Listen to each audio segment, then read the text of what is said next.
मांगे इंसाफ करे फरियाद आपसे, फिक्स करो बनती जिम्मेदारी जिसकी, जिसने नहीं दिलाई छत उसे, मिले सजा उसे भी मौत की उसकी, कह रही कारपोरेशन को आत्मा उसकी, कल फिर किसी काले पर गिर ना जाए छत उसकी। कि जो ग्रांट्स दी गई हैं वो ठीक दी गई हैं, गलत दी गई हैं, वो एक अलग बात है। कि एक बंदे को ग्रांट मिली नहीं और उसकी छत ढह गई और वो बंदा मारा गया, काला नाम का आदमी, उसका बाली वारस भी कोई नहीं था जो उसकी आवाज उठा सके।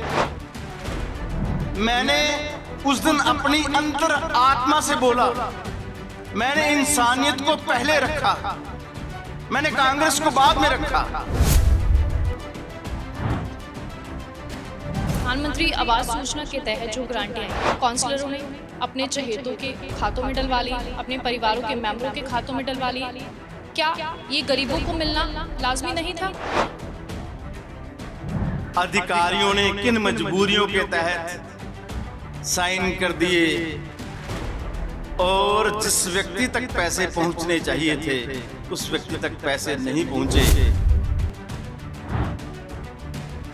वो अधिकारी मुझसे मिले थे और उन्होंने अपनी मजबूरी हाथ खड़े करके अपनी मजबूरी बता दी थी कि हम कुछ नहीं कर सकते। आपको क्या लगता है जिन्होंने ये बड़ा घोटाला किया, गरीब लोगों के साथ ये सब किया, उनके खिलाफ बनती कार्रवाई करनी चाहिए? मेरी कविता में एक लाइन शब्द आप है, उससे मतलब सरकार है, कि आपकी सरकार आई हुई है, इसमें जो इर्रेगुलरिटीज हुई हैं उन तक इस जांच की आंच पहुंचनी चाहिए। मैं तैयार हूं, आई एम मेंटली प्रिपेयर किसी भी तरह की कोई भी परिस्थिति के लिए, लेकिन सच की, इंसानियत की आवाज विक्रम जब तक जिंदा है उठाता है। कुछ दिन पहले हाउस की मीटिंग हुई और उसमें जिला प्लानिंग बोर्ड के चेयरमैन रोहित सयाल और सीनियर डिप्टी मेयर जो कांग्रेस के हैं विक्रम महाजन, काफी बोलबाला जो है हाउस की मीटिंग में हुआ। दोनों के द्वारा हमला बोला गया। जानते हैं कि मामला क्या है। हमारे साथ मौजूद हैं सबसे पहले डिप्टी मेयर साहब, बहुत बहुत स्वागत है आपका। Vikram ji, thank you. महक रंधावा आई है तो इसलिए मैं मीटिंग का आपसे ये इंटरव्यू करने का मना नहीं कर पाया, अदरवाइज़ मैं इंटरव्यू से बचता हूँ, बहुत सिलेक्टेड इंटरव्यू करता हूँ। तो ये आपके लिए इंटरव्यू है। अब बात रही कारपोरेशन की, मैंने उस दिन बात की थी कि जो ये ग्रांट्स दी गई हैं वो ठीक दी गई हैं, गलत दी गई हैं, वो एक अलग बात है। लेकिन इसके साथ जुड़ती बात ये है कि एक बंदे को ग्रांट मिली नहीं और उसकी छत ढह गई और वो बंदा मारा गया, काला नाम का आदमी, उसका बाली वारस भी कोई नहीं था जो उसकी आवाज़ उठा सके। उसकी जिम्मेवारी विक्रम पर आन पड़ी क्योंकि विक्रम खुद ऐसी जिम्मेवारियां उठा लेता है।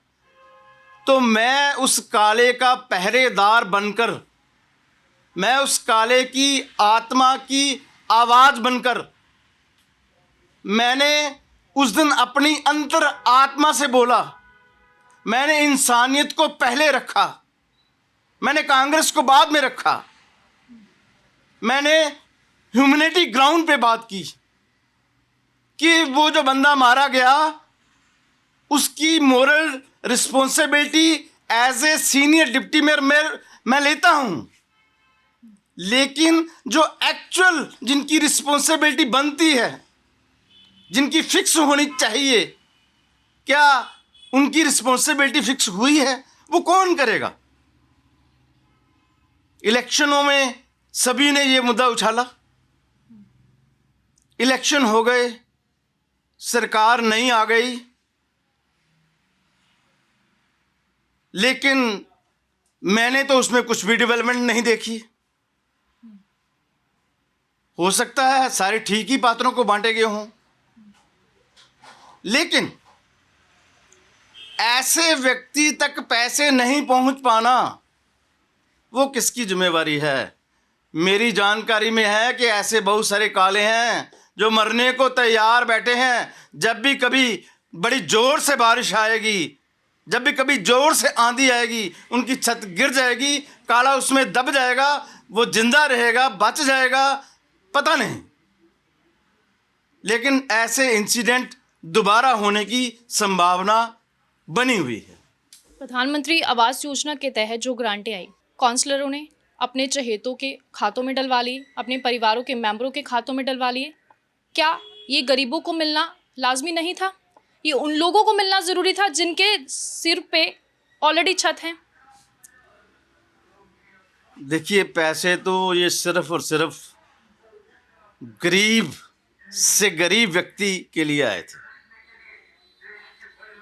अब आपको भी पता है, मुझे भी पता है, कैसे किनके इशारों पर अधिकारियों ने किन मजबूरियों के तहत साइन कर दिए, और जिस व्यक्ति तक पैसे पहुंचने चाहिए थे उस व्यक्ति तक पैसे नहीं पहुंचे।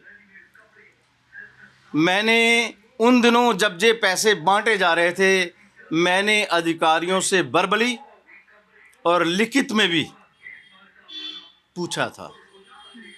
वो अधिकारी मुझसे मिले थे और उन्होंने अपनी मजबूरी हाथ खड़े करके अपनी मजबूरी बता दी थी कि हम कुछ नहीं कर सकते। कहाँ से पर्ची आती है कि इनके साइन करने हैं, उनके साइन हो जाते थे। और जो गरीब, जिस तक ये पैसे पहुंचने चाहिए थे, उस तक पैसे नहीं पहुंच सके।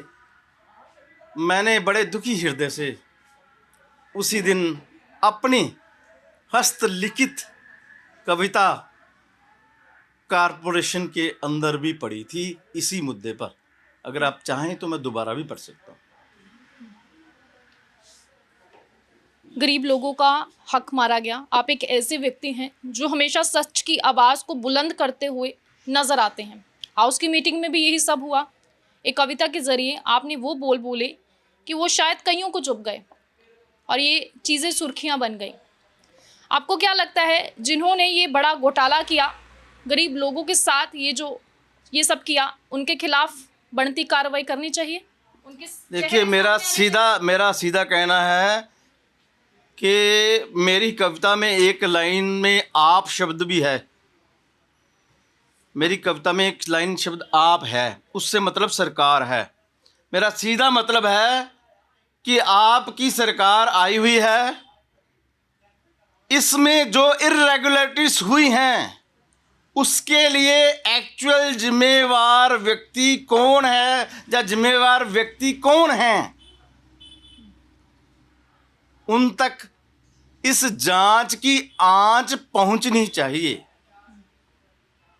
मैंने अपनी कविता में सीधा सीधा कहा है, मुझे कोई डर नहीं है। मुझे आगे भी अपनी बातें रखने के लिए बहुत कुछ पे करना पड़ता रहा है, आगे भी बहुत पे करना पड़ेगा। कोई बात नहीं, मैं तैयार हूँ। आई एम मेंटली प्रिपेयर किसी भी तरह की कोई भी परिस्थिति के लिए। लेकिन सच की, इंसानियत की आवाज़ विक्रम जब तक जिंदा है उठाता रहेगा।